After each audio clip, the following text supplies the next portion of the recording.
Sixth, world populations are now at end-time levels. The International Database of the U.S. Census Bureau estimates that Earth's population finally reached the billion mark for the first time in all history back in around 1804. It only took another 123 years for the world population to double to 2 billion in 1927. It only took 47 more years for it to double again to 4 billion in 1974. And 2 years from now, in the year 2022, it's expected to double again to 8 billion. Now, in light of that, consider an interesting prophecy. In Revelation 9, verses 14 to 16, it says that an angel is commanded to loose the 4 angels which are in the Euphrates River. And when they're loosed, this army is unleashed to slay the third part of men, and the number of the army of the horsemen were 200,000. As the first half of the tribulation draws to a close, these verses describe an army from beyond the Euphrates River. Now that would be the Far East. And this army numbers 200,000. That works out to 200 million. At the time that John wrote this prophecy, there were not 200 million people on planet Earth when he wrote this prophecy. And it says that this army will kill a third of the people that are still alive by the middle of the tribulation.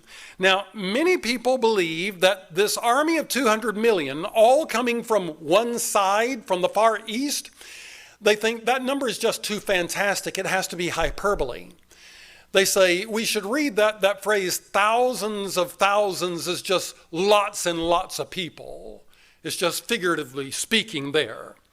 They think this because that number, 200 million, that's 3 times as many soldiers as fought in World War II on both sides, Allied and Axis powers alike. And to say that from one side, the Far East, there's going to be an army 3 times all of the soldiers in World War II, that's just too fantastic. But just a minute.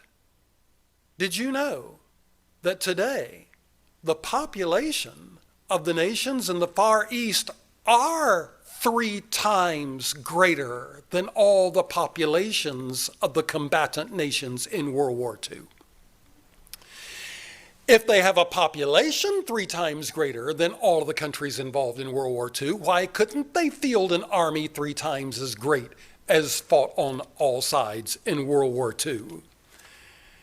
The figurative interpreters, they say, well, it doesn't have to be taken literally. Well, it doesn't have to be taken figuratively anymore. We live in a day when this could actually happen. It's not beyond the realm of plausibility. It may have been in former generations, but that's my point. For the first time in the history of the world, we see populations such as are being described in the book of the Revelation.